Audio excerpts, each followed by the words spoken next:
जब तक जीऊं मैं आका कोई गम न पास आए, कोई गम न पास आए। तो रसूलुल्लाह ने एक अमल पहले किया, फिर बाद में उसको छोड़ दिया। जब बाद वाला अमल किया वो हुज्जत होता है। तो हमारे अहले सुन्नत का दावा ये है, हमारे पास वो हदीसें है कि जिसमें रसूलुल्लाह का तर्क रफ़दैन साबित होता है। जैसा कि सही मुस्लिम के अंदर हदीस है, और इसको नसाई ने भी इसको बयान किया, इमाम नसाई ने भी लिखा, सुनन अबू दाऊद में भी है, बहुत सारी किताबों में है कि अल्लाह के नबी सल्लल्लाहु अलैहि वसल्लम तशरीफ लाए। साहबी रसूल है एक, लेकिन उनका नाम अभी ज़हन में नहीं आ रहा। हाँ, क्या नाम है उनका, देखिए नाम नहीं आ। एक मिनट, दुरूद शरीफ पढ़े आप, मेरे पास है नोट्स, अब पढ़ के सुना देता हूँ जी। है मेरे पास लिखी हुई है। चलिए अच्छी बात है।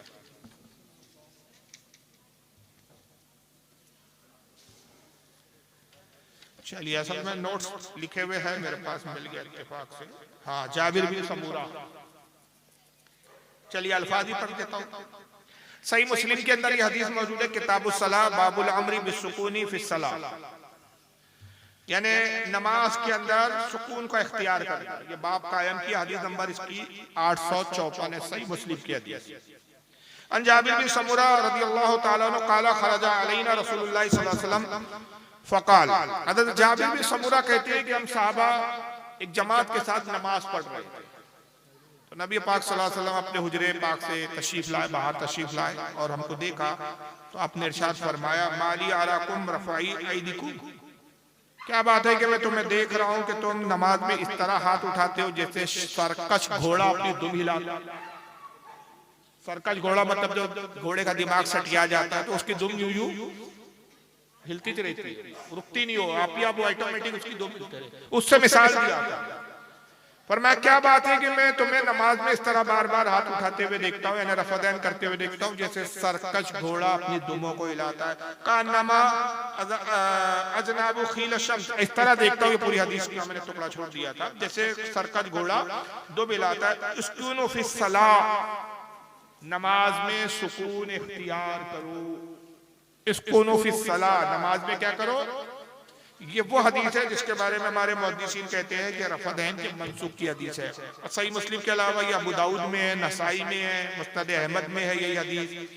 इसको इमाम इब्न अबी शैबा ने मुसन्नफ में लिखा, इमाम अबू याला ने मुस्नद अबी याला में लिखा, इब्न हिब्बान ने अपनी सही में लिखा, इमाम तबरानी ने अल माजिबुल कबीर में लिखा, बहकी ने सुनन अल कुबरा में लिखा, इब्न हज़म ने अल मुहल्ली में लिखा, मोहल्ला में लिखा, बहुत सारे मुहद्दिसीन ने लिखा इसको। तो बहरहाल ये वो हदीस है जो रफ़दैन के मनसूख होने की हमारे पास दलील है। और उसके बारे में फिर अइम्मा की भी अक़वाल है, जैसे इमाम अस्क़लानी बहुत बड़े मुहद्दिस गुजरे, और बुखारी की इन्होंने शरह भी लिखी है फ़तहुल बारी के नाम से। इनकी किताब है अल मतालिबुल आलिया, और उसमें एक बाब कायम किया इन्होंने, बाबुर रफ़दैन, जी नंबर 4 है, सफ़ा 178, हदीस नंबर 517। अन बिशर इब्न हर्ब रिवायत करते हैं, बिशर इब्न हर्ब से, समय इब्न उमर यक़ूल, कहते हैं कि मैंने इब्न उमर रज़ियल्लाहु ताला अन्हु को फरमाते हुए सुना, अब्दुल्लाह इब्न उमर को, कि उन्होंने फरमाया, वल्लाही इन्ना रफ़ाकुम ऐदिकुम फ़ी सलाती ला बिद्दा, कहते हैं कि लोगों अल्लाह की कसम, तुम नमाज में अपने हाथों को उठाते हो, ये अमल बिद्दत है। अब्दुल्लाह इब्न उमर कहते हैं कि लोगों तुम नमाज में अपने हाथों को उठाते हो, ये अमल कैसा है, बिदअत है। क्यों बिदअत है, वल्लाही मा ज़ादा रसूलुल्लाह सल्लल्लाहु अलैहि वसल्लम अला हाकज़ा, यानी बेइस्बाअ, कहते हैं कि अल्लाह की कसम रसूलुल्लाह सल्लल्लाहु अलैहि वसल्लम ने इसमें कोई इजाफा नहीं किया, यानी हुजूर ने बाद में अमल छोड़ दिया था, सिर्फ एक रफ़दैन करते थे। वो कौन सी, वो जब तकबीर तहरीमा के वक्त नियर बांधते वक्त। इसी तरह इमाम बदरुद्दीन आइनी है, ये भी मुहद्दिस है, इन्होंने भी बुखारी की शरह लिखी, उम्दतुल कारी शरहुल बुखारी के। तो बुखारी की शरह उम्दतुल कारी शरहुल बुखारी जिल्द 5 सफ़ा 399, हदीस नंबर 735 के तहत ये लिखते हैं, अन्ना अब्दुल्लाह इब्न ज़ुबैर रज़ियल्लाहु ताला, अब्दुल्लाह इब्न ज़ुबैर रज़ियल्लाहु ताला से बयान करते, रहा रजुलन यरफ़उ यदैहि फी सलाती इंदा रुकुई व इंदा रफ़ी रासी मिन रुकुई। कहते हैं कि एक शख्स को उन्होंने देखा, हज़रत अब्दुल्लाह इब्न ज़ुबैर ने, कि वो रुकू में जाते वक्त और रुकू से सर उठाते वक्त रफ़दैन करता है। तो आपने फरमाया फ़क़ाल लहू, तो आपने उससे फरमाया ला तफ़अल, ये काम मत करो, रफ़दैन ना करो। फ़इन्न हाज़ा शैउन फ़अलहु रसूलुल्लाह सल्लल्लाहु अलैहि वसल्लम सुम्मा तरका, ये वो काम है कि जो हुजूर ने पहले किया फिर बाद में इसको छोड़ दिया। तो हुजूर सल्लल्लाहु अलैहि वसल्लम ने रफ़दैन किया लेकिन बाद में उसको क्या कर दिया, तर्क कर दिया। तो इस बुनियाद पर हमारे इमाम आज़म अबू हनीफा और इमाम मालिक, ये दो इमामों का कौल ये है कि रफ़दैन मनसूख हो चुकी, लिहाजा मनसूख पर अमल नहीं किया जाएगा। लेकिन इमाम शाफ़ी और इमाम मालिक के नज़दीक रफ़दैन मनसूख नहीं है। तो रफ़दैन का मसला इतना पेचीदा नहीं है जिसको अहले हदीसों ने इतना पेचीदा बना दिया। तो बहरहाल रफ़दैन ना करना ही सुन्नत से साबित है। और रहा ये कि वाइल इब्न हुजर की रिवायत जो पेश की जाती है उसका जवाब हज़रत इमाम इब्राहिम नखी रहमतुल्लाह अलैह ने दिया है, और वो ये दिया है कि अब्दुल्लाह इब्न मसूद जो हुजूर के फ़क़ीह साहबी है और हुजूर सल्लल्लाहु अलैहि वसल्लम की इक्तिदा में 10 साल नमाज पढ़ी और पहली सफ में होते थे, और हुजूर ने इनकी फजीलत में बयान किया कि हर उम्मत में एक फ़क़ीह होता है, मेरी उम्मत का फ़क़ीह अब्दुल्लाह इब्न मसूद है। और एक मकाम पे अब्दुल्लाह इब्न मसूद की फजीलत बयान करते हुए कहते हैं कि अल्लाह मेरी उम्मत के लिए हर उस चीज को पसंद फरमा लेता है जिसको अब्दुल्लाह इब्न मसूद पसंद कर लेता है। तो इनका बहुत बड़ा मकाम है, फ़क़ीह है, साहिब फतवा है। हुजूर की ज़ाहिरी हयात में इनको फतवा देने की इजाजत दी गई। अब बाद में फिर साहबा को हुजूर के विसाल के बाद भी ये बाकायदा कूफा के मुफ्ती की हैसियत रखते थे। कूफा चले गए थे और कूफा में फ़क़ीह और मुफ्ती की हैसियत थी। उन्होंने 10 साल हुजूर के पीछे नमाज पढ़ी।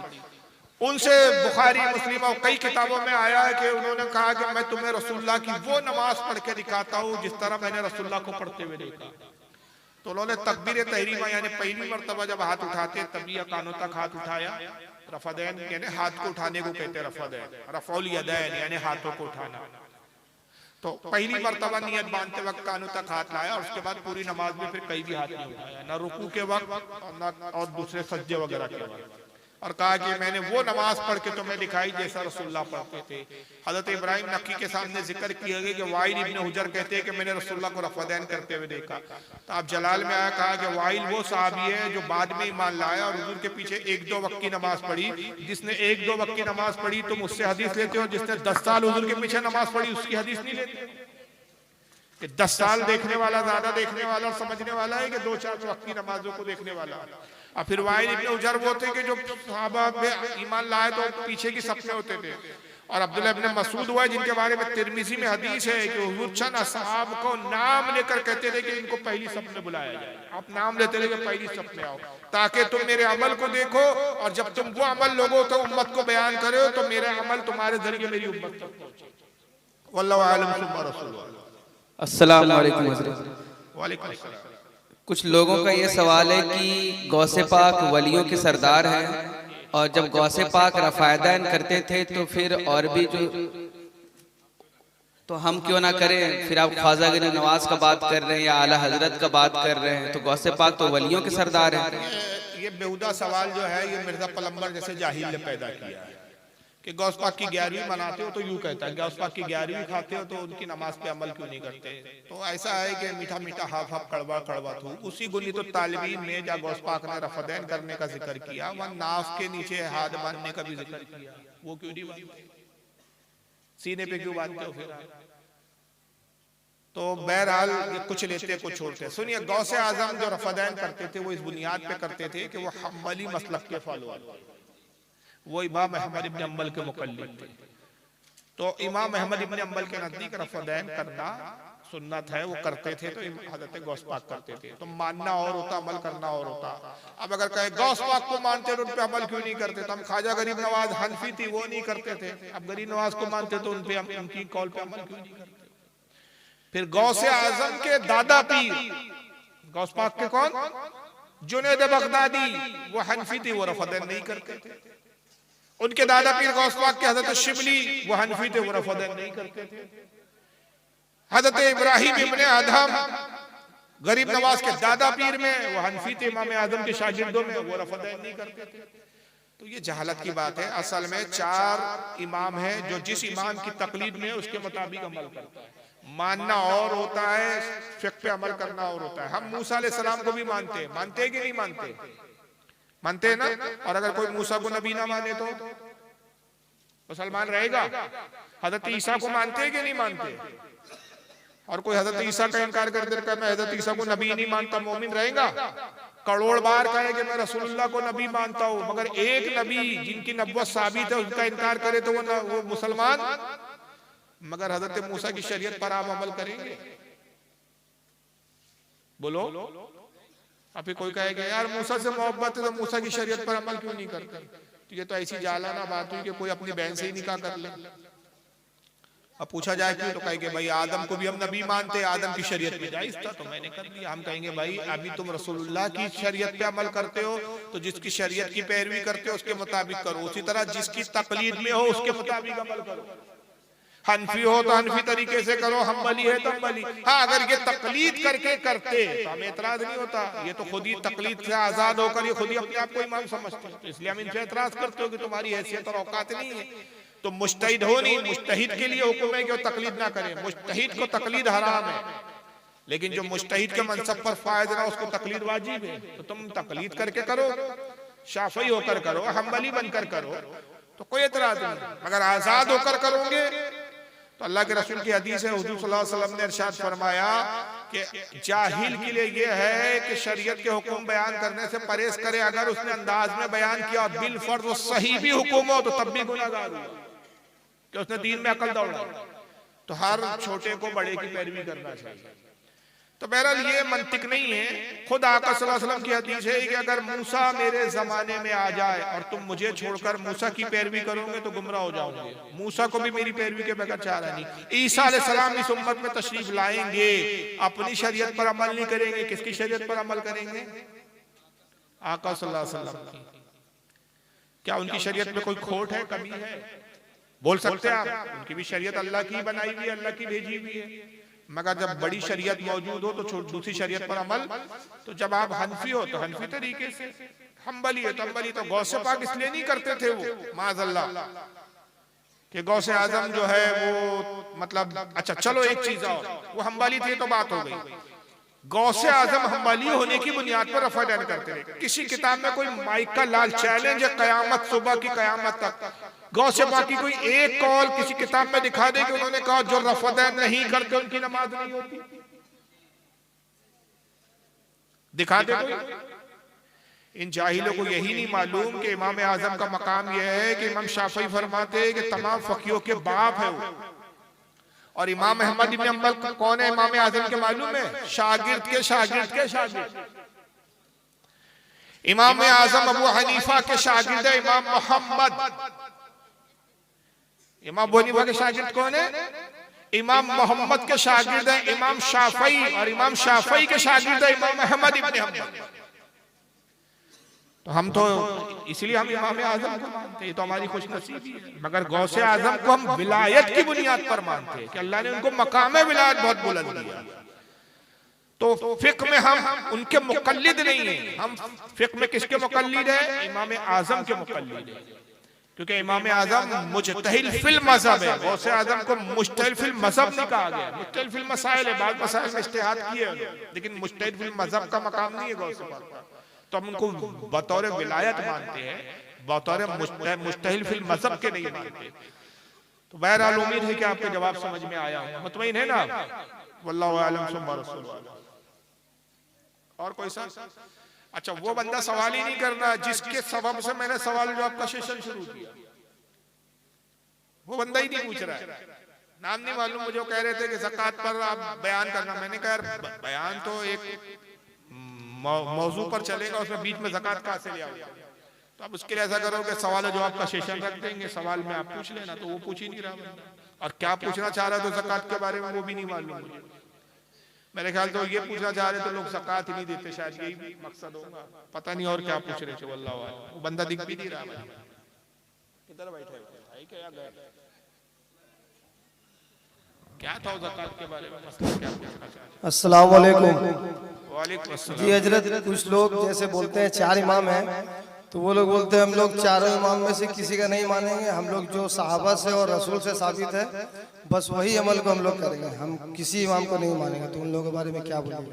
एक नंबर के जाहिल है, ये बातें वो करते हैं जिनको अरबी भी नहीं आती बेचारों को। उर्दू की बुखारी लेके बगल में घूमते, और आजकल उर्दू की भी बुखारी नहीं, PDF लेके घूमते मोबाइल से मौक़िफ़ बने फिरते हैं। याद रखिए, साहबा में भी 50 साहबा वो थे। हुजूर के जमाने में जब सरकार का विसाल हुआ तो मुहद्दिसीन फरमाते कि मदीने की कुल आबादी, मदीने में जो कुल असाब थे वो 1,40,000। कितने थे? मगर उन्हें 50 के करीब, 50 से माफ करें, 15 वो असाब थे जो साहिबे फतवा थे। वो फतवा देते थे उन मसाइल में जिस बारे में वाज़े तौर पर कुरान और हदीस में हुक्म ना मिलता। वो अपने इल्म की रोशनी में इज्तिहाद के तौर पर इज्तिहाद करके या कयास करके वो मसाइल बयान करते, बाकी साहबा उस पर अमल करते थे। तो साहबा खुद अमल करते थे। हज़रत उमर की बाज़ाब्ता इसमें हदीस मौजूद है, हाकिम अल-मुस्तदरक में आपने अपने दौरे खिलाफत में फरमाया कि अगर कुरान का इल्म सीखना हो तो हज़रत ज़ैद इब्न हारिस और अली इब्न अबी तालिब से सीखो। फरमाया कि अगर माशियात के बारे में पूछना हो तो मुझसे पूछो, फिक्र के मसाइल जानना हो तो अब्दुल्लाह इब्न मसूद से पूछो। ये सारे साहबा के नाम लिए जो जो उस वक्त फन में माहिर थे कि ये मसला इनसे पूछो, ये इनसे पूछो, ये इनसे पूछो। तो साहबा ने कहना चाहिए तो हम इनसे क्यों पूछे, हमने भी रसूल की सोहबत उठाई है। वजह ये थी कि हर किसी में समझने की वो इस्तिताअत नहीं होती जो अल्लाह कुछ को अता करता है। तो साहबा भी तकलीद करते थे। अब ये मुज्तहिद की तकलीद क्यों की जाती है कि हदीसों में तारुज़ है। बहुत सारी हदीसें वो है कि जो ज़ाहिरी तौर पर मुख्तलिफ नजर आती है। तो ये फैसला कौन करेगा कि इसमें मनसूख अमल कौन सा है और नासिक कौन सा है, हुजूर ने पहले किया बाद में कौन सा छोड़ दिया। दूसरा कि फिर हदीस की किस्में क्या है, सेहत के दर्जे पर क्या है, ज़ईफ है, कमजोर है, मौजू है, झूठी है, काबिल अमल है या नहीं, ये सब कौन करेगा तय। सिर्फ हदीस आपने किताब देख ली, इस फला साहबी ने बयान किया, तो उससे कहाँ साबित हो जाता है कि उस पर आप अमल करें। हर हदीस काबिल अमल नहीं होती जब तक कि उस हदीस की तहकीक ना हो। और तहकीक करना ये उन लोगों का काम है कि जो बाज़ाब्ता इस फन के माहिर है। हर पंचर बनाने वाला मुहद्दिस और आलिम नहीं हो सकता। समझ रहे आप? ये एक डॉक्टर के पास जाते हैं, डॉक्टर कहता है कि साहब देखो ये दवा है, ये सुबह लेना शाम लेना। तो कभी डॉक्टर से पूछा कि इन्होंने कि डॉक्टर साहब ऐसा ही क्यों लेना? वहां आंख बंद करके डॉक्टर की तकलीफ करते, अंधे बन जाते हैं। और अगर डॉक्टर की तकलीफ ना करे, कहने नहीं मैं तो अपनी मर्जी से दवा लूंगा, तो फिर हो गया इलाज। भाई वकील के पास गए, उसको केस दिया, फिर वकील को डायरेक्शन देने लगे। कहा वकील साहब तुम्हें क्या जरूरत है केस लड़वाने की, मैं खुद कोर्ट में खड़ा हो जाऊंगा। तो खुद कर सकते हैं आप। डॉक्टर के पास नहीं गए, वो साहब मैं मेडिकल की 2-4 किताबें पढ़ के खुद ही इलाज कर लूंगा। तो ऐसा शख्स इलाज तो नहीं कर पाएगा, दुनिया से बहुत जल्दी रुखसत हो जाएगा। तो हर चीज के माहिर होते हैं। जब दुनियावी उलूम में हम माहिर के पास जाते हैं तो दीन के मामले में माहिर के पीछे जाना पड़ेगा, माहिर की तकलीद करना पड़ेगा। बहरहाल मैंने ये चंद अकली दलीलें दी, वरना कुरान और हदीस में इसके बहुत सारे दलाइल हैं। कुरान अज़ीम में अल्लाह एक जगह फरमाता है तकलीद के बाज़ाब्ता अल्लाह ने हुक्म दिया वत्तबी सबीला मन अनाबा इलैहि, उसकी पैरवी कर जो मेरी राह पा चुका। कुरान में अल्लाह खुद फरमाता है फसलू अहले ज़िक्र व इन कुंतुम ला तालमून, इल्म वालों से पूछो अगर तुम्हें इल्म ना हो। और हर नमाज में ये कमबख्त भी दुआ करता है, लेकिन फिर नमाज के बाद बोलता है कि नहीं साहब मैं तो डायरेक्ट लूंगा, डायरेक्ट हदीस लूंगा, डायरेक्ट साहबा से लूंगा, मुझे किसी इमाम की जरूरत नहीं। जबकि हर नमाज में दुआ क्या करता है, एहदिनस सिरातल मुस्तकीम, ऐ अल्लाह मैं सीधा रास्ता चला, सिरातल लज़ीना अनअमता अलैहिम, उन लोगों का रास्ता जिन पर तूने इनाम नाज़िल किया। किस पर इनाम नाज़िल किया? एक दूसरे मकाम पे कुरान कहता है अनअमल्लाहु अलैहिम मिनन नबिय्यीन वस्सिद्दीकीन वश्शुहदाई वस्सालिहीन, अल्लाह ने अपना इनाम नाज़िल किया नबियों पर, सिद्दीकीन पर, शुहदा पर और सालिहीन। तो तकलीद की बात कर रहा है फिर भी इनकार कर रहा है। कुरान अज़ीम अल्लाह फरमाता है या अय्युहल्लज़ीना आमनु तक़ुल्लाह वब्तगू इलैहि, या अय्युहल्लज़ीना आमनु तक़ुल्लाह, क्या आयत याद नहीं आ रही? नहीं वसीला वाली नहीं, या अय्युहल्लज़ीना आमनु या वतिउल्लाह व अतिउर रसूल व उलिल अम्र मिनकुम। अल्लाह फरमाता है कि ईमान वालों इताअत करो, अल्लाह की इताअत करो, रसूल की, व उलिल अम्र मिनकुम, और उसकी इताअत करो जो तुम में हुक्म वाला है। यानी जो इल्म बयान करने वाले, हुक्म बयान करने वाले, उनकी इताअत करो। तो कुरान ने कई जगह तकलीफ की, हमें हुक्म दिया है। लिहाजा बड़े बड़े, अब देखिए जो मुहद्दिसीन है, इमाम बुखारी खुद मुहद्दिस है, मगर किसके मुकल्लिद थे आपको पता है? इमाम शाफई के मुकल्लिद थे। बेअदबी यहाँ तक की कि इन खबीसों ने अज़वाज अहले बैत नब्वत की गलों से हारों को खींच के तोड़ा, कानों से बालियों को तोड़ा। तभी एक बदबख्त हजरत सकीना के करीब आता है। जनाब सकीना रो रही थी, वालिद का गम अभी ताज़ा था। अभी कितना अरसा हुआ था वालिद को विसाल हुए, शहादत का जाम नोश किए हुए कितना टाइम हुआ था? अभी 1 घंटा आधा घंटा भी तो ठीक से नहीं हुआ था। अभी बाप के गम में मशगूल थी कि एक बदबख्त आता है। उस खबीस ने क्या किया? वो नन्ही सी सकीना, वो छोटी सी सकीना, हुसैन की शहजादी, कानों के बालियों पे नजर पड़ी, सोने की बालियां थी उस बच्ची के कान में। इस खबीस ने बालियों को मांगा नहीं, तलब नहीं किया, लिया नहीं, बल्कि अपने नापाक हाथ बढ़ाता है और हाथ बढ़ाने के बाद जब सकीना के कानों से बालियों को खींचा, कान चिरा और खून जारी होता है। हजरत ज़ैनब ने देखा, दौड़ी और उस खबीस को धक्का देके गिराती है।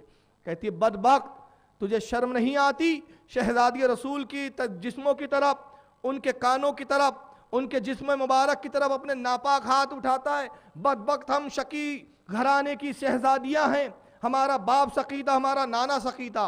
अगर तूने मांग लिया होता तो हम दे देते, मगर बदबख्त ये कौन सा तरीका है? उसके बाद जब कनीज़ों ने देखा कि ये बदबख्त तो अपनी बदबख्ती में इतने बढ़ चुके हैं, इतने आगे निकल चुके हैं कि हाल यह है कि जेवरात लूटने के लिए मांग भी नहीं रहे हैं, बल्कि कानों को ज़ख्मी कर रहे हैं, गलों को ज़ख्मी कर रहे हैं। तो जो कनीज़े साथ थी अहले बैत नब्वत की ख़वातीन के साथ, उन्होंने अपने जेवर निकाल कर देने शुरू किए। हज़रत सकीना रो रही थी। जब खून को देखा हज़रत इमाम ज़ैनुल आबदीन में, पास ही बिस्तर पे आप लेटे हुए थे, बीमार और नातवानी का आलम था, बीमारी का आलम था।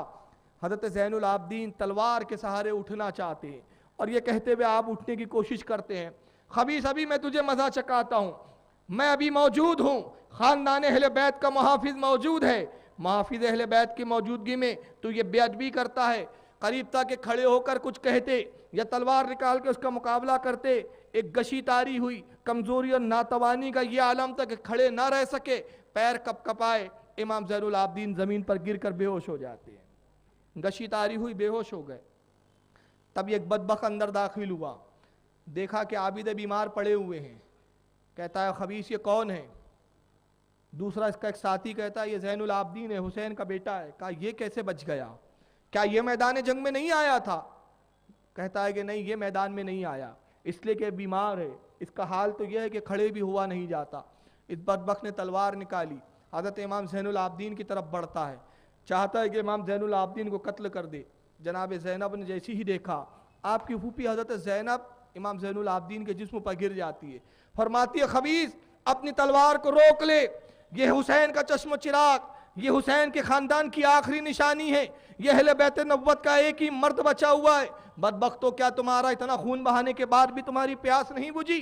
क्या तुम इसे भी कत्ल करने पर आमादा हो? इससे पहले कि तुम ज़ैनुल आबदीन को कत्ल करो, उससे पहले तुम्हें मुझे कत्ल करना पड़ेगा, तुम्हें मुझे मेरा खून बहाना पड़ेगा।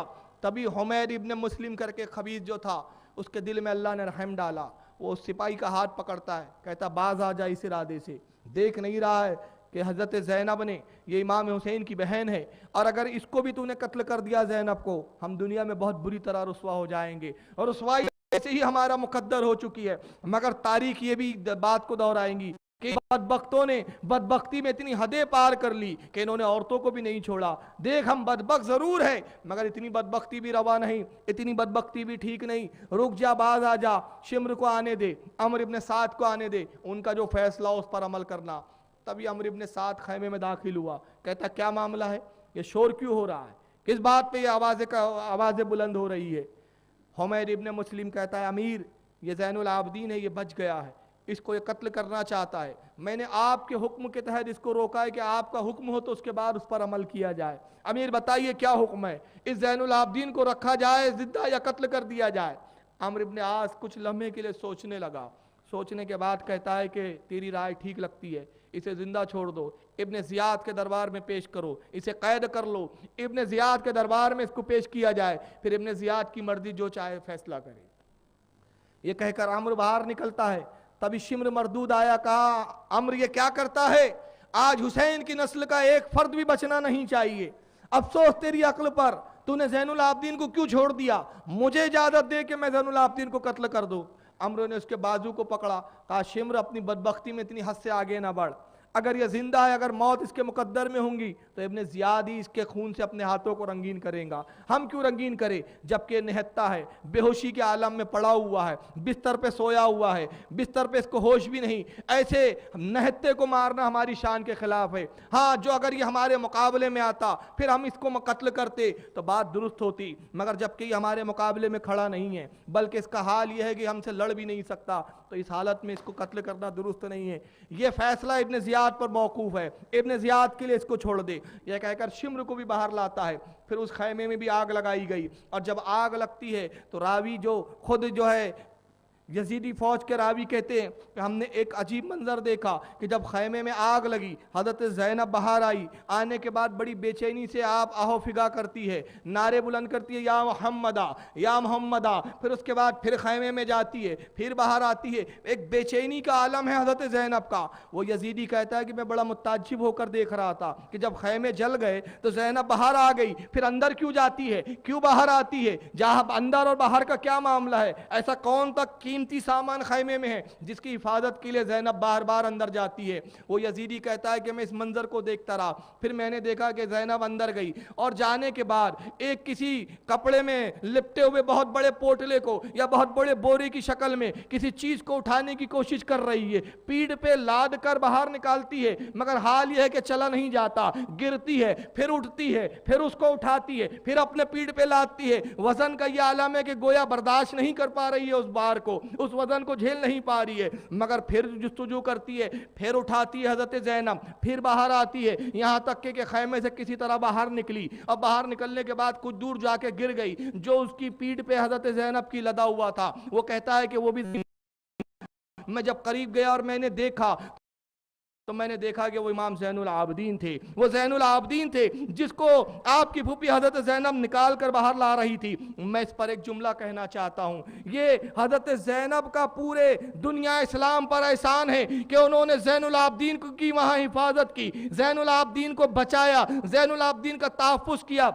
अगर वो ज़ैनुल आबदीन का हज़रत ज़ैनब तहफ़्फ़ुज़ ना करती, नस्ल हुसैन ख़त्म हो जाती, औलाद रसूल ख़त्म हो जाते। आज पूरी दुनिया में जितनी मारिफतें हैं, जितनी तरीक़तें हैं, जितनी शरीयतें हैं, जितनी चीज़ें हैं, जितनी नबुव्वत का फैज़ जारी है, जितना इमामत का फैज़ जारी है, जितने इमामत के सिलसिले हैं, जितने सलासील है, सब पर बाखुदा हज़रत ज़ैनब का एहसान अजीम है।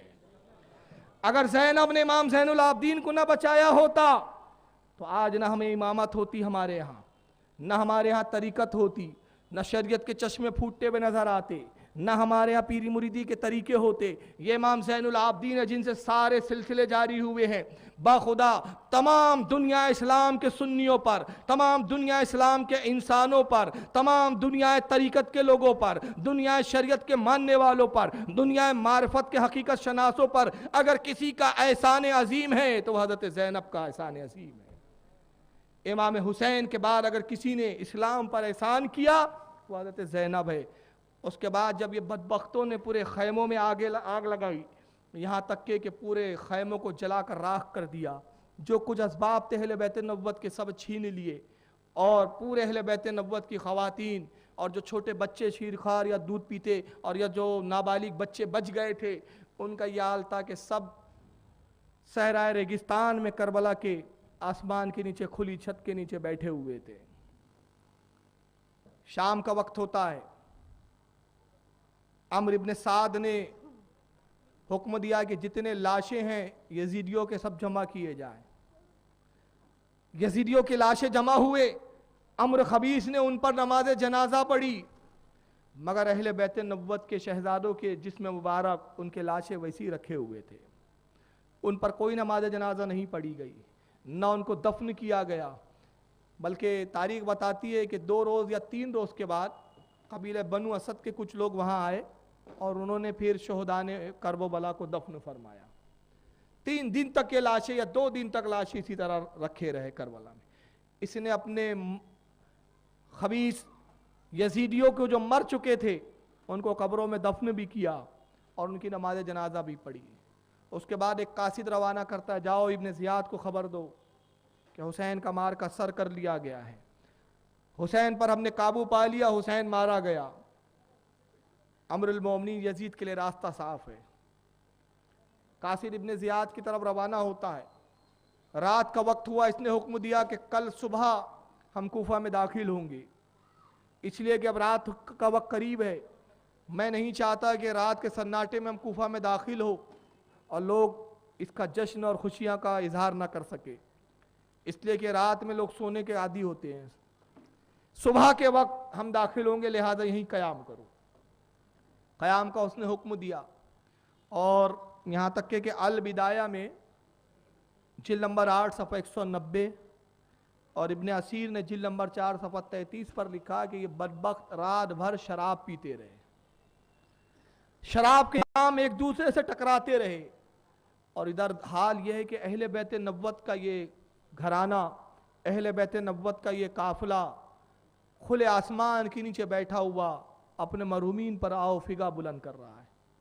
हज़रत ज़ैनब के कभी कभी रोने की आवाज़ आती है, कभी इमाम ज़ैनुल आबदीन की आओ फिगा बुलंद होती है, कभी हज़रत शहरबानों के रोने की आवाज़ आती है, कभी हज़रत सकीना के रोने की आवाज़ आती है। अहले बैत नब्वत पर एक गम का माहौल छाया हुआ है और यह खबीस लश्कर खुशियाँ मनाता है। तभी अमर इब्न साद मरदूद इमाम ज़ैनुल आबदीन के करीब आता है। ये दर्द के मारे अभी अपने दर्द और कर्ब से उभर भी नहीं पाए थे कि इस खबीस ने एक दूसरा नश्तर दर्द में भरा हुआ इनके दिलों में चुभोया। आने के बाद कहता है कि नबी के घर वालों का क्या हाल है। हज़रत ज़ैनब ने जैसे जुमला सुना आप तड़प गई, तड़प के इरशाद फरमाती है, खबीस हमारा हाल पूछता है, तूने चमन फातिमा को उजाड़ दिया, अब हाल क्या पूछता है। अमर इब्न साद मुस्कुराता है, कहता है ज़ैनुल आबदीन तेरी कोई ख्वाहिश हो तो बयान कर, मैं बड़ा सखी वाक़ हुआ हूँ, अगर कुछ चाहता है तो बोल ताकि मैं तेरी ख्वाहिश की तकमील करूँ। इमाम ज़ैनुल आबदीन ने कहा, अमर तुझसे तो ये कोई उम्मीद नहीं कि तू मेरी कोई ख्वाहिश को पूरा करेगा, इसलिए कि बदबख्त तू हमारा रिश्तेदार था, मगर तूने हमारे साथ वो सुलूक किया जो दरिंदे भी आपस में एक दूसरे से सुलूक नहीं करते। तूने दरिंदगी की भी हदों को पार कर लिया, तूने नवासे रसूल को कत्ल कर दिया, हमारे ख़ानदान को उजाड़ दिया, अब हमसे ख्वाहिश पूछता है, इसकी उम्मीद तो नहीं। अमर इब्न साद कहता है ज़ैनुल आबदीन मांग, बाखुदा मैं ज़रूर तेरी ख्वाहिश की तकमील पूरी करूँगा। तो इमाम ज़ैनुल आबदीन कहते अगर तू मेरी ख्वाहिश पूरी करना ही चाहता है तो मेरे बाबा हुसैन का सर तुम खबीसों के पास है, वो सर अक़दस मुझे ला कर दे दो, वो सर हमारे हवाले कर। अमर कहता है कि अभी तो नहीं दे सकता, जब तक इब्ने ज़ियाद के दरबार में पेश ना कर दूँ उस वक्त तक सर देने की मुझे इजाज़त नहीं। हाँ ज़ैनुल आबदीन, लेकिन मैंने वादा किया है कि जो तू कहेगा मैं उस ख्वाहिश को पूरा करूँगा, लेकिन इसमें थोड़ी सी तरमीम कर ले। ऐ ज़ैनुल आबदीन मैं उस सर तो ला कर दे सकता हूँ, मगर उस सर को लेकर तू क्या करेगा। तो इमाम ज़ैनुल आबदीन फरमाते हैं कि जब से मेरे बाबा मुझसे जुदा होके गए और जब शहादत का जाम नोश किया, मैंने अपने वालिद के सर अक़दस को नहीं देखा। मैं उस सर को अपने गोद में रखकर रोना चाहता हूँ, कुछ तड़पना चाहता हूँ, कुछ हाल इज़हार अपने बाबा से अर्ज़ करना चाहता हूँ, पेशानी बाबा को मैं चूमना चाहता हूँ। अगर तुझसे हो सके तो मेरे बाबा का सर ला के मुझे दे दे। वो खबीस मरदूद कहता है, इंतहाई नाज़िबा जुमला उसने कहा, कहता है कि ऐ ज़ैनुल आबदीन सुन, अगर तू सर चाहता है तो मैं सर तो ला सकता हूँ, लेकिन शर्त यह है कि वो सर तेरी गोद में रखा नहीं जाएगा, तू कहे तो तेरे पैरों के पास वो सर को रख दूँ। माज़अल्लाह अस्तग़फिरुल्लाह। इमाम ज़ैनुल आबदीन ने जुमला सुने तो तड़प गए, कहा बदबख्त खबीस तो अब भी गुस्ताखी से बाज नहीं आया, जा मुझे कोई ख्वाहिश नहीं। ये हंसता हुआ वहाँ से चला जाता है। रात भर ये खबीस शराब पीते रहे, ना इन्होंने अहले बैत नब्वत को पानी के लिए पूछा, न खाने के लिए पूछा। ये 3 दिन के भूखे और प्यासे यहाँ पर पानी और खाने से दूर अभी भी अपने गम के अंदर मशगूल है, रोने में मशगूल है। रिवायतें कहती है कि तभी एक ज़ईफ़ा आती है।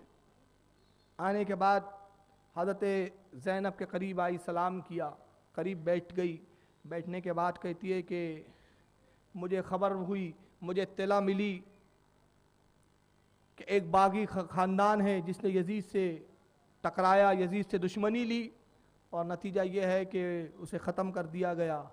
लेकिन मुझे कैदियों से हमदर्दी है। तुम खवातीन हो, औरतें हो, तुम कसूरवार नहीं। अगर यजीद से किसी ने बगावत भी की है तो तुम्हारे घर के अफराद होंगे, मर्द होंगे। लिहाजा मुझे ये भी मालूम हुआ कि तुम्हें 3 दिन से पानी तुमसे रोक लिया गया है, तुम 3 दिन से प्यासे हो, इसलिए मैं कुछ पानी लाई हूँ, पानी पी लो। वो ज़ईफ़ा पानी रखती है, उसके बाद हज़रत ज़ैनब की तरफ बढ़ाती है। अब रिवायतों में ये तो मुझे नहीं मिला कि हज़रत ज़ैनब ने ये पानी पिया कि नहीं पिया, मगर उलमा फरमाते हैं कि हज़रत ज़ैनब ने कहा कि ऐ ज़ईफ़ा ये बताओ तुम ये सलूक क्यों करना चाहती हो? क्या तुम्हें डर नहीं है कि यजीदियों को मालूम होगा तो शायद तुम्हें सज़ा दे?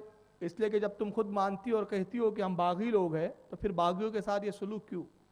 कहा वैसे भी मुझे अपनी उम्र की कोई मोहब्बत नहीं रही, एक तवील उम्र हो गई है। मामला ये है कि मैं इसलिए सलूक करती हूँ ऐसा कि मैं खातून जन्नत की शहजादी हज़रत ज़ैनब जो थी उसकी खादिमा थी, मैं हज़रत खातून जन्नत की कनीज़ थी और मैं उनकी खिदमत में रहा करती थी। यहाँ तक के मुझे आज़ाद कर दिया खातून जन्नत ने। फिर मेरा निकाह कूफा के एक अमीर के साथ कर दिया गया। जब मैं वहाँ से रुखसत हुई तो खातून जन्नत ने एक वसीयत की थी और वसीयत ये फरमाई थी कि जो भी कैदी मिले उनको पानी ज़रूर पेश कर देना। मैं उसी वसीयत पर अमल करती हूँ। जब भी कोई कैदी कूफा में लाए जाते हैं मैं उनको पानी और खाना पेश करती हूँ।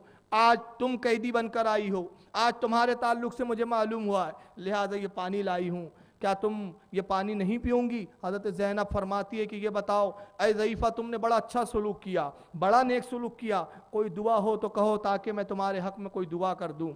तुम्हारे हक़ में कोई सिवाय दुआओं के हम अब इस वक्त कुछ नहीं दे सकते। ऐ काश तुम हमारे खुशहाली के ज़माने में हमसे मुलाकात करती तो मैं बताती कि हम कितने सखी घराने की ख़वातीन हैं, मैं अपनी सकावत के एतबार से सकावत का मुजाहरा करती, मगर अभी सिवाय दुआओं के हमारे पास कोई ज़ख़ीरा नहीं। तुम कहो क्या चाहती हो कि तुम्हारे हक़ में दुआ किया जाए? वो ज़ईफ़ा कहती है कि ऐ नेक खातून अगर आप दुआ ही करना चाहती है तो दुआ ये कीजिए कि मैं एक ज़माना हो गया, वो ज़ैनब जो खातून जन्नत की शहजादी थी, छोटी बच्ची हुआ करती थी, मेरी गोद में खेला करती थी, एक ज़माना हो गया उस बच्ची को मैंने नहीं देखा।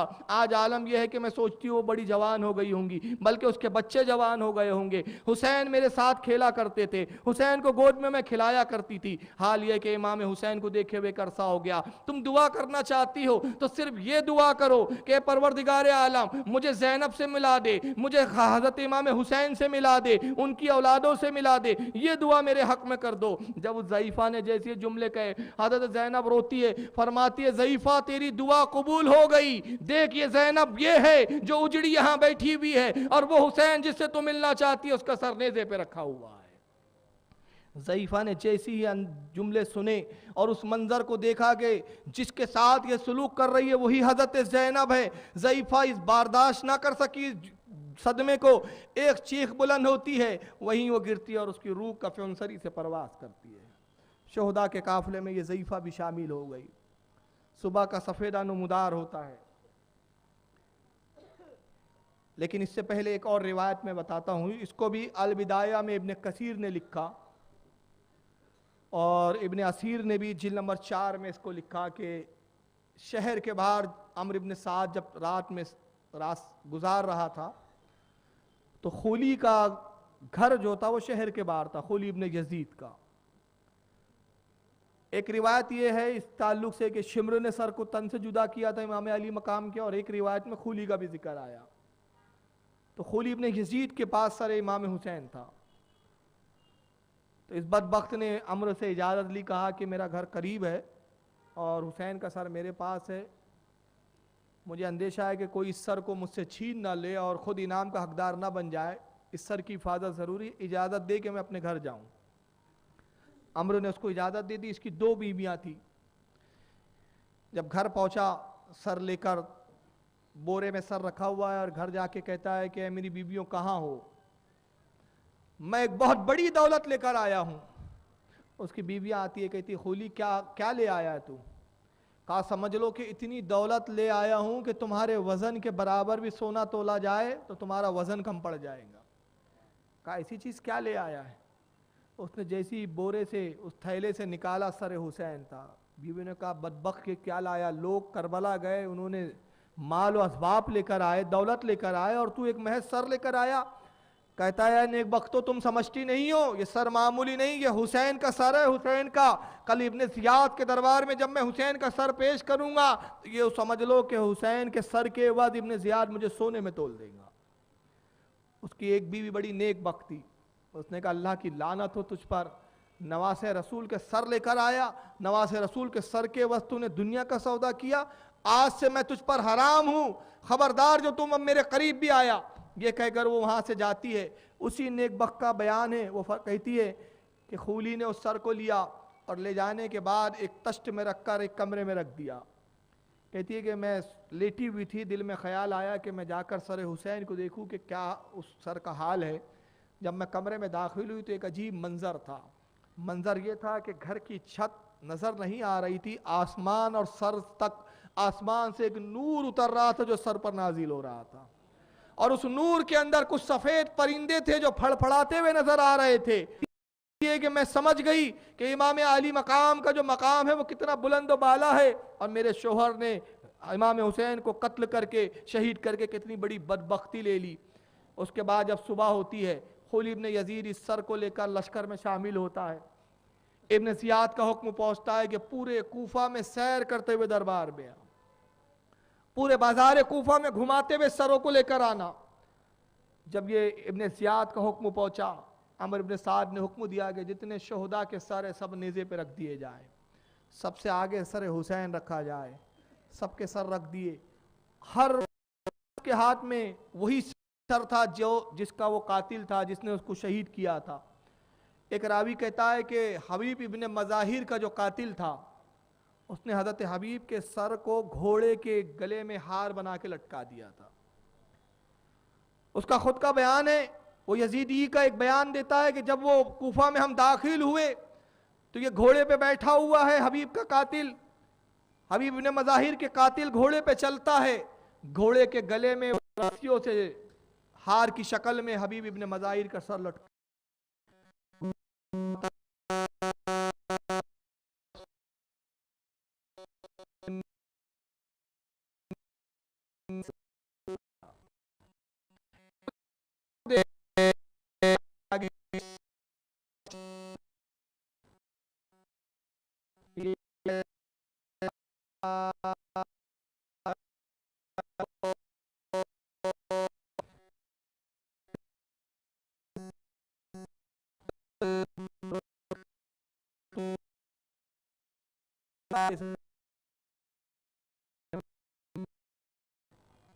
मैं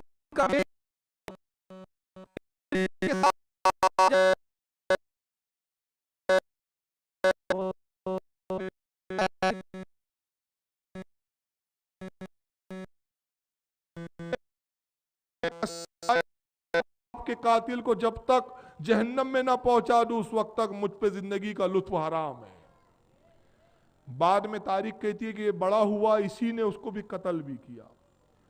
जब ये कूफा में लश्कर दाखिल हुआ तो किस अंदाज में दाखिल हुआ। अमर इब्ने साद बदबख्त ने ऊंटों पर खवातीन अहले बैत को रस्सियों में जकड़कर बंधवा कर ऊंटों पे बिठा दिया। ऊंटों की नंगी पीठ पर खवातीन अहले बैत है। इमाम ज़ैनुल आबदीन को भी रस्सियों में जकड़कर ऊंटों पे बिठा दिया गया। शहरबान भी शहरबानो जो है इमाम अली मकाम की ज़ौजे मुताहरा हज़रत रुबाब, सैयद रुबाब, और उसके बाद हज़रत अली की जो है कनीज़, इन सब को ऊँटों पर रस्सियों से बांध के जकड़ दिया गया, और इस तरह से बांधा गया कि एक एक ऊँट पर दो दो लोगों को बिठाया जाता है। दोशीदा तुम कौन हो जो हमदर्दी कर रही हो, तुम कौन हो जो हमारा हमसे हाल पूछ रही हो। तो दोशीदा कहती है कि मैं इब्ने ज़ियाद की बेटी हूँ। ऐ आप नहीं जानती, इब्ने ज़ियाद मेरा बाप है। जैसे ये बुलंद आवाज़ में बुलंद करके आवाज़ को चीखती है और ज़ोर से फरमाती है, ऐ इब्ने ज़ियाद अल्लाह की करोड़ा लानत हो तुझ पर, अपनी बेटी को तो पर्दे अता करता है और नबी की शहजादियों को बेपर्दा करता है। जब हज़रत ज़ैनब ने तड़प कर ये जुमला कहा, उन्हीं ख़वातीन में अमर इब्ने साद की बेटी भी थी। वो भागते हुए महल से उतरती है, अपने कमरे में आती है। महल से उसने कुछ चादरें निकाली, कुछ कनीज़ों को लिया, और लेने के बाद छत पर आती है। आने के बाद हुक्म देती है कि चादरें इन खवातीन की तरफ फेंको। कनीज़ों ने चादरें फेंकना शुरू किया। खवातीन के सरों पर जब वो चादरें जाती है, उन्होंने उन चादरों से पर्दा करना शुरू किया। अभी ठीक से वो चादरों को ओढ़ भी ना पाए थे कि बदबख्त शिम्र का दूसरा हुक्म आता है। शिम्र ने इस मंजर को देखा, खबीस घोड़ा दौड़ाते हुए आता है, सिपाहियों से कहता है मर्दूदो देखते क्या हो, ये पर्दा जो दिया जा रहा है इसको छीन लो, वापस ले लो। चंद नेज़े आगे बढ़ते हैं और नेज़ों ने चादरों पर उसको उलझाते हैं और वो चादरें भी इनसे छीन ली जाती है। इस आलम में ये पूरे शहर कुफा में घुमाते हैं। जब एक मकाम पर पहुंचे, छतों से बच्चों ने खजूरें फेंकना शुरू कर दिया। 3 दिन से भूखे प्यासे थे, काफले में बच्चे भी थे। जब उनके दामनों में वो खजूरें गिरी तो जो छोटे छोटे बच्चे थे अहले बैत नबुव्वत के, उन्होंने उन खजूरों को उठाया, चाहते हैं कि खाए। हज़रत ज़ैनब की आवाज़ आती है, ए मेरे बच्चों रुक जाओ, अब ये खजूरों को ना खाना। बच्चे 3 दिन के भूखे प्यासे होने के बाद भी जब फूफी ज़ैनब की इस आवाज़ को सुना तो रुक गए, बाज आ गए। खजूरें हाथ में थी, मुंह के करब बढ़ा रहे थे, मगर मुंह का और हाथ का फासला थोड़ा था, लेकिन हाथ रुक जाते हैं, साकीन हो जाते हैं।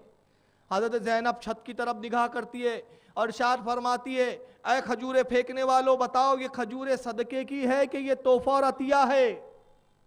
उन्होंने कहा ये सदका है, हम कैदियों पे सदके अपनी औलादों के निछावर कर रहे हैं। बस ये जुमले कहा तो हज़रत ज़ैनब की आंखों में आंसू आ गए। इरशाद फरमाया, बच्चों इन खजूरों को फेंक दो, हम आले रसूल है, हम पे सदका हलाल नहीं है और ये सदका खाना तुम्हें जायज़ नहीं, इसलिए कि हमारे नाना ने इससे हमें मना किया है।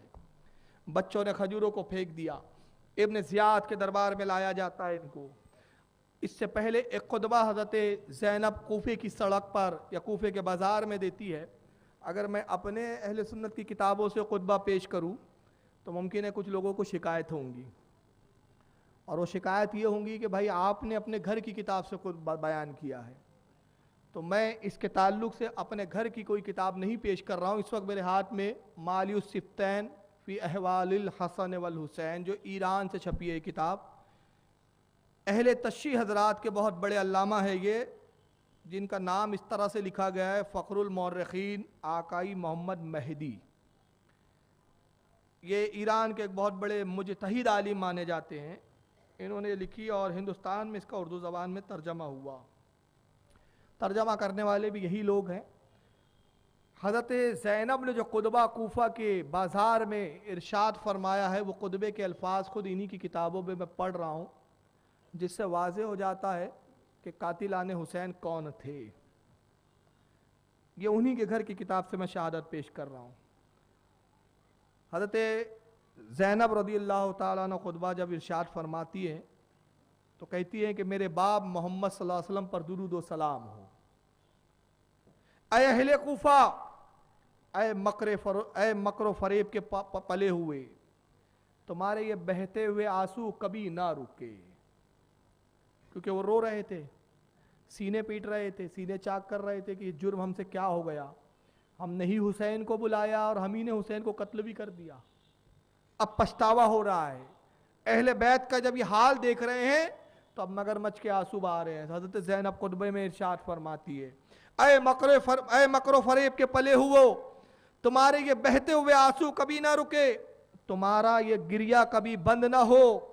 तुम्हारी मिसाल उस औरत जैसी है जिसने सूत काटने के बाद अपने काटे हुए को रेजा रेजा कर दिया हो।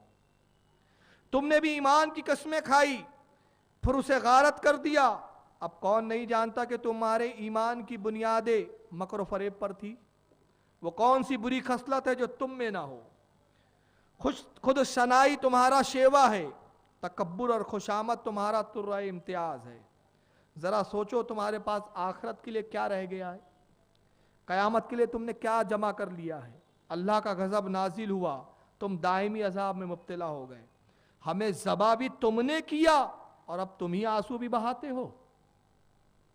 क्या जुमले हज़रत ज़ैनब के, तुमने ज़बा, तुम ही ने हमें ज़बा भी किया, अब तुम ही आंसू भी बहाते हो। बाखुदा तुम्हें रोना ही चाहिए, तुम इससे ज्यादा रोने के सजावार हो जितना तुम रो सकते हो। रो और कम से कम हंसो, तुमने दायमी लानत को और ना मिटने वाली आर को हासिल कर लिया है। अब जिस कदर भी धोंगे ये आर और लानत और ज्यादा चमकेगी। दुनिया में कोई पानी ऐसा नहीं जिससे दाग को तुम धो सको। भला खातमुल अंबिया के जिगर पारे, मादीन रिसालत के सैयदुल शबाब अहलिल जन्ना, शरीफों की जाए पनाह, नुज़ूल मसाइब के वक्त साया, अल्लाह की तरफ से नसब करदा मीनार हिदायत, कहत साली में अपने बख्त को कत्ल करने के बाद तुम कैसे इस लानत से पीछा छुड़ा सकते हो? यकीन रखो तुमने बहुत बड़ा बोझ उठाया है। उफ, तिफो तुम पर, तिफो तुम्हारे किरदार पर। हर कोशिश रायगा गई, हर हाथ रुसवा हो गया, तुम्हारी तिजारत घाटे में रही। गज़ब खुदा तुमने खरीद लिया, दायमी जिल्लत और रुसवाई तुमने मोल ले ली। ऐ अहले कूफा, ऐ अहले कूफा तुम रुसवा हो जाओ। भला जानते हो रसूल आलमीन के किस जिगर पारे को तुमने पामाल किया, किस खून को तुमने सहराए करबला में बिखेरा है। क्या तुम इस बात पर हैरान हो कि आसमान से खून बरसा है? हालांकि क़यामत का अज़ाब तो इससे कई ज़्यादा रुसवा कुन होगा। अलबत्ता आज तुम्हें नज़र नहीं आ रहा है। ऐ अहले कूफा तुम हमेशा ज़लील रहो। तुम्हें क्या हो गया? तुमने नवास रसूल को प्यासा शहीद किया, उसके ख़याम लूट लिए, रसूल सादियों को रसन बस्ता किया। लानत हो तुम पर। क्या जानते भी हो कि कितना बड़ा जुल्म किया है तुमने? तुमने कितना बड़ा बोझ उठाया है, कितने मुकद्दस खून को बहाए हो। दुख्तर ज़हरा को कैद किया, किन बच्चियों के गोशवारे तुमने लिए, किन का माल लूटा है। बादज नबी बेहतरीन मर्दों के खून से तुमने अपने हाथ रंगीन कर लिए है। तुम्हारे दिलों से शराफत धुंधली हो गई है। बशीर इस हदीस इस रिवायत का रावी कहता है कि मैं देख रहा था कि लोग बेसाख्ता धाड़े मार मार कर रोने लगे और हाय हुसैन की सदाएं बुलंद हो गई। औरतों ने अपनी चादरें उतार कर फेंकी, बाल नोचने लगे, सरों पर मिट्टी डालते, मुंह पर तमाचे मारते। मर्द अपने मुंह पर तमाचे मार मार कर दाढ़ियां नोचने लगे। यह खुतबा हज़रत ज़ैनब का यह वाज़े कर देता है कि कातिलाने हुसैन कौन लोग थे। वही थे जिन्होंने इमाम हुसैन को बुलाया था, वही कातिलाने हुसैन थे जो इमाम हुसैन के वफादारी का हलफ उठाते थे, कसमें खाते थे। गर्ज के ये खुतबा इरशाद फरमाया हज़रत ज़ैनब ने। ये काफ़िला इब्न ज़ियाद के महल के पास जाके रुक गया। इब्न ज़ियाद के महल में इन तमाम कैदियों को पेश किया जाता है, इस आलम में कि इमाम ज़ैनुल आबदीन रस्सियों में और जंजीरों में जकड़े हुए हैं। हज़रत ज़ैनब भी इसी हाल में दरबार में लाई जाती है। चारों तरफ से हज़रत ज़ैनब को कुछ कनीसों ने घेर लिया था ताकि पर्दा कायम रहे। सर हुसैन इब्न ज़ियाद के पास पेश किया जाता है। और अब बहुत सारी यहाँ पे रिवायतें हैं कि बयान करते हैं कि वो सर हुसैन को तश्त में लाकर इब्न ज़ियाद के पैर के पास रख दिया गया, खबीस के।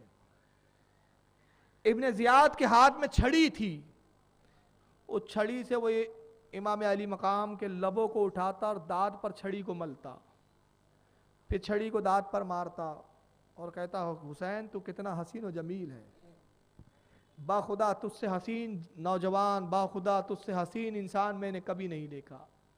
मगर ये हुस्न जमाल क्या हुआ, ये हुस्न जमाल कहाँ गया? अगर तू अमीरुल मोमिनीन यजीद से ना टकराता, मेरी बात मान लेता, तो बाखुदा इस अंजाम को ना पहुँचता। आज ये हाल ना होता कि तेरा सर मेरे कदमों में रखा होता। हुसैन तूने ऐशो आराम के बदले रुसवाई खरीद ली, माअज़ल्लाह। जब ये बदबक जुमले कह रहा है और छड़ी को दांत पर मार रहा है, तभी एक साहबी रसूल हज़रत ज़ैद इब्न अरकम उस महल में मौजूद थे। वो कहते कूफा में किसी काम से आया हुआ था, अहले बैत नब्वत के इस काफिले को मैंने देखा, मैं भी इनके साथ इब्न ज़ियाद के दरबार में दाखिल हुआ। इस मंजर को हज़रत ज़ैद इब्न अरकम देख रहे हैं, और जब ज़ैद इब्न अरकम ने इस मंजर को देखा तो तड़प गए। ज़ब्त ना हो सका कि खबीस छड़ी से इमाम अली मकाम के दांतों को मार कर गुस्ताखी कर रहा है। आप खड़े होते हैं और पुरजलाल लबो लहजे में इरशाद फरमाते, खबीस अपनी छड़ी को लबे हुसैन से दूर कर, दंदाने मुबारक से छड़ी को हटा। कसम वहदहुल्ला शरीक की, इन आंखों ने इन लबों को रसूलुल्लाह को चूमते हुए देखा है, सरकार ने इस लबों को बारहा चूमा है, बदबख्त अपनी नापाक छड़ी को हटा। जब ज़ैद इब्न अरकम ने जुमले इरशाद फरमाए, इब्न ज़ियाद गुस्से और जलाल के आलम में गुस्से में देखता है, कहता है कौन है तू है बूढ़े ज़ईफ शख्स जो मुझे इस हरकत से बाज रखता है, क्या तुझे अपनी जान की परवाह नहीं? लोगों ने कहा इब्न ज़ियाद क्या आप इनको नहीं जानते, ये ज़ैद इब्न अरकम है। साहबी रसूल है। कहता है कि साहबी रसूल है, जाओ इसको धक्के करके निकाल दो। और उसके बाद कहता है कि ऐ ज़ैद इब्ने अरकम, बखुदा अगर तू साहबी रसूल ना होता, रसूलुल्लाह की साहबी ना होता, तो मैं तुझे बहुत बुरी तरह कत्ल करता। जा, साहबी रसूल होने की बिना पर मैं तुझे दरगुजर करता हूँ, तुझे माफ़ करता हूँ। हज़रत ज़ैद इब्ने अरकम की आंखों में आंसू आते हैं। इरशाद फरमाया, बदबख्त, लानत हो तुझ पर, मैं रसूलुल्लाह का एक सहाबी हूँ, हालांकि नबी के ख़ानदान से मेरा कोई ताल्लुक नहीं, नबी से खून का कोई रिश्ता नहीं, मैंने नबी को सिर्फ देखा है ईमान की हालत में, मैं नबी का सहाबी हूँ। तू सहाबी रसूल का तो इतना एहतराम करता है, मगर औलाद रसूल का एहतराम नहीं करता, औलाद रसूल का तुझे पास नहीं है, उनकी इज्जत और हुर्मत का तुझे लिहाज नहीं है। इसके बाद हज़रत ज़ैद इब्ने अरकम पलटते हैं और एक जुमला फरमाते हैं, ऐ लोगो, तुम पर लानत मुसल्लत हो, अहले कूफा तुम हलाक हो जाओ, तुमने इब्ने मरजाना को अपने अपने ऊपर मुसल्लत कर दिया है। ये वो बदतरीन इंसान है जो तुम्हारे अज़मत वाले इंसानों को जलील करेगा और जलीलों को इज्जत देगा। अफसोस तुम्हारे ऊपर, सिर्फ तुम्हारे ईमानों पर, कि तुमने अपने ईमान का सौदा इस बदबख्त के हाथ में कर लिया है। ये कहकर इब्ने ज़ियाद महल से बाहर तशरीफ लाते हैं। इमाम ज़ैनुल आबदीन को इब्ने ज़ियाद के सामने लाया जाता है। कहा, ये कौन है, तारुफ पेश करो। कहा कि ये ज़ैनुल आबदीन है, इमाम हुसैन का बेटा है। इब्ने ज़ियाद ने जैसी सुना, कहा इसे क्यों छोड़ दिया, इसे क्यों कत्ल नहीं किया। तभी एक सिपाही आगे बढ़ के कहता है, अमीर, कुछ लोग तो इसको कत्ल करना चाहते थे, मगर अम्र इब्ने साद ने उनको बांध रखा। अम्र का कहना यह था कि इब्ने ज़ियाद इसके ताल्लुक से फैसला अमीर करेंगे, इसलिए हमने इसे छोड़ दिया। कहा, जाओ इसे एक कमरे में ले जाओ और पता करो ये बालिग है कि नाबालिग है, अगर बालिग हो तो इसे कत्ल कर दो। एक कमरे में ले जाते हैं और हज़रत इमाम ज़ैनुल आबदीन के ताल्लुक से तफ्तीश होती है। मालूम हुआ कि आप बालिग थे उस वक्त। लाया, सिपाही कहता, अमीर हमने इनको बालिग पाया। कहा, फिर देर काहे की है, तलवार निकालो, कत्ल कर दो। जल्लाद आगे बढ़ता है, कत्ल करना ही चाहता है कि हज़रत ज़ैनब जो कनीज़ों के घेरे में बैठी हुई थी, तड़प कर बाहर निकलती है। इमाम ज़ैनुल आबदीन से आके लिपट जाती है, फरमाती है, खबीस इब्ने ज़ियाद, हमारे सब्र की इंतहा ही इतनी थी, अब इससे ज़्यादा हमारा इम्तिहान ना ले। क्या तू अब हुसैन के ख़ानदान के एक फ़र्द को भी नहीं छोड़ने वाला? क्या नस्ल हुसैन को पूरी तरह तू उजाड़ के रखेगा? बखुदा अगर तुझे कत्ल ही करना है तो पहले मुझे कत्ल कर, उसके बाद ज़ैनुल आबदीन को कत्ल करना। इब्ने ज़ियाद देखता है, कहता है, ये कौन औरत है जो ज़ैनुल आबदीन से इतना लिपट गई है? बताया जाता है ये इमाम हुसैन की हमशीरा है, इमाम अली मकाम की बहन है, ज़ैनुल आबदीन की फूफी है। इब्ने ज़ियाद कुछ देर तक देखता रहा, उसके बाद बदबख्त के लबों पे मुस्कुराहट आती है। कहता, अच्छा जाओ, ऐ ज़ैनब तुम्हारी खातिर छोड़ दिया। माँ की ममता भी क्या होती है कि अपनी औलाद पर सब कुछ फिदा करने के लिए वो आमादा हो जाती है। ये कहकर हज़रत इमाम ज़ैनुल आबदीन को उसने छोड़ा और कहा कि इनको कैद में रखो। दूसरा दिन आता है, उसने ऐलान किया कि सब जामा मस्जिद कूफा में जमा हो जाए। जामा मस्जिद कूफा में सब जमा हो जाते हैं। इब्ने ज़ियाद मिंबर पर बैठा, उसने खुतबा पढ़ना शुरू किया। लोग जामा कूफा में भरे हुए हैं, पूरी मस्जिद खचाखच भरी हुई है। खुतबे में कहता है कि अल्लाह का करोड़ा शुक्र एहसान है कि उसने अमीरुल मोमिनीन यजीद को अजीम फ़तेह से नवाजा, और माज़ल्ला सुम्मा माज़ल्ला कज़्ज़ाब इब्ने कज़्ज़ाब हुसैन को शिकस्त दी। बस जैसी यहाँ तक वो पहुँचा था और उसने अभी जुमले ही कहे थे कि कज़्ज़ाब इब्ने कज़्ज़ाब, तभी एक ज़ईफ़ुल उम्र बुज़ुर्ग तो किसी ज़माने में हज़रत अली के साथियों में थे, जंग जमल और जंग सिफ़ीन में हज़रत अली के साथ बड़े मार के सर किए थे, ज़ईफ़ हो गए थे, आंखों से नाबीना थे, दिखता नहीं था। उस मस्जिद में वो भी तशरीफ़ फरमा थे। उनके कानों में जैसी ही आवाज़ पहुंची, आप जलाल में उठ के खड़े होते और जुमला फरमाते, अय इब्ने मरजाना खामोश हो जा, कज़्ज़ाब इब्ने कज़्ज़ाब तू खुद है, तेरा बाप कज़्ज़ाब है, हुसैन सच्चे है, हुसैन के वालिद सच्चे हैं, हुसैन के नाना सच्चे हैं, अल्लाह तुझे हलाक करे।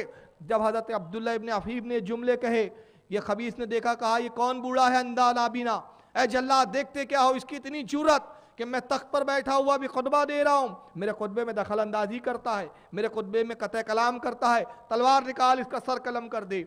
जल्लाद आगे बढ़ा, मगर तभी आपके कुछ कबीले के लोग उठते हैं, हज़रत अब्दुल्ला को घेर लिया और इब्ने ज़ियाद से कहते, इब्ने ज़ियाद ये बूढ़ा ज़ईफ़ुल उम्र है, एक नाबीना शख्स है, इस पर रहम करो, ये ऐसे ही है, इसका दिमाग ठीक नहीं है, इसने जज्बात में कह दिया, इस पर रहम करो और इसको माफ़ कर दो। इब्ने ज़ियाद देखता है कि अच्छा ठीक है, जाओ माफ़ किया।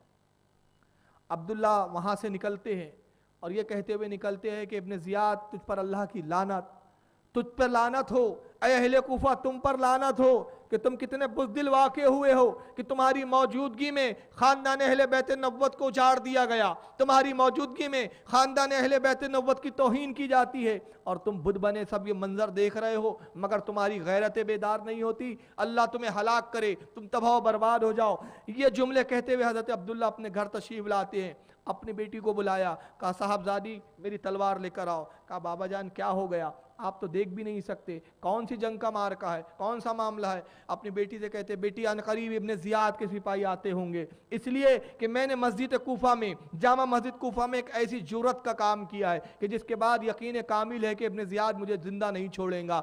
अनकरीब इब्ने ज़ियाद के सिपाही आते होंगे, लाओ मेरी तलवार लाओ, इससे पहले कि मैं यहाँ से फरार इख्तियार करूँ, इससे पहले कि मैं पीठ फेर कर भाग जाऊँ, मैं शहादत की मौत मरना पसंद करता हूँ, इसलिए कि मैं अली के साथ मैंने जंगे की है, मैंने मौला कायनात अली मुर्तजा से मुकाबला करना सीखा है, भागना नहीं सीखा है। बेटी कहती है बाबा जान आप नाबीना है, आपको दिखता नहीं है, आप मुकाबला कैसे करेंगे। फरमाते हैं कि बेटा वैसे भी शहादत मुकद्दर है, अब उम्र के उस हिस्से पे पहुंच चुका हूं कि अब जिंदगी में कुछ लुत्फ मजा नहीं रहा, हुसैन की शहादत के बाद अब जिंदगी में क्या रखा है, मैं भी हुसैन से मुलाकात को पसंद करता हूं, मेरी तलवार लाई जाए। साहबजादी ने तलवार लाया, अभी तलवार हाथ में अब्दुल्ला ने ली थी कि तभी इब्ने ज़ियाद मरदूद के सिपाही घर के अंदर दाखिल होते हैं। दरवाज़ा खटखटाना शुरू किया, दरवाजे को कुंडी लगी हुई थी, जनाब अब्दुल्ला दरवाजे की ओट में छुप जाते हैं। बहुत देर तक कुंडी बजी, उसके बाद इन्होंने दरवाजे को तोड़ने की कोशिश की और तभी एक धक्का लगता है, दरवाज़ा टूटता है। चंद सिपाही जैसे अंदर दाखिल होते हैं, इन्होंने अंदाजे से उनके पैरों की आहट से, इनके तलवारों और औजारों की झनकार से हज़रत अब्दुल्ला ने अंदाज़ा लगाया कि कितने सिपाही कहाँ खड़े हैं। अब्दुल्ला की तलवार बुलंद होती है और सरकलम होते जाते हैं, यहाँ तक कि फिर अब्दुल्ला को चारों तरफ से इन बदबख्तों ने घेर लिया। बावजूद इसके कि अब्दुल्ला नाबीना थे, दिखता नहीं था, मगर आपने आहाटों से और उनकी सांसों से, उनकी आवाज़ों से, उनके औजारों की झनकारों से अंदाजन में मुकाबला करना शुरू किया। यहाँ तक कि आप अंदाज में चारों तरफ तलवार मारते हैं, चारों तरफ घूमते हैं। रावी कहता है कि अब्दुल्ला बावजूद नाबीना होने के मैंने देखा कि उन्होंने 4 यजीदियों को कत्ल किया, 4 यजीदियों को मारा और उसके बाद फिर एक जालिम ने पीछे से नेजा डाला। हज़रत अब्दुल्ला के पेट में नेज़ा दाखिल होता है, दूसरे ने पीठ की तरफ से डाला, दोनों तरफ से नेज़े डाले गए। हज़रत अब्दुल्ला ज़मीन पर आते हैं, एक बदबख्त एक जालिम आगे बढ़ता है, अब्दुल्ला के सर को कलम करता है। हज़रत अब्दुल्ला इब्ने अफीफ की शहादत वाक़ई होती है।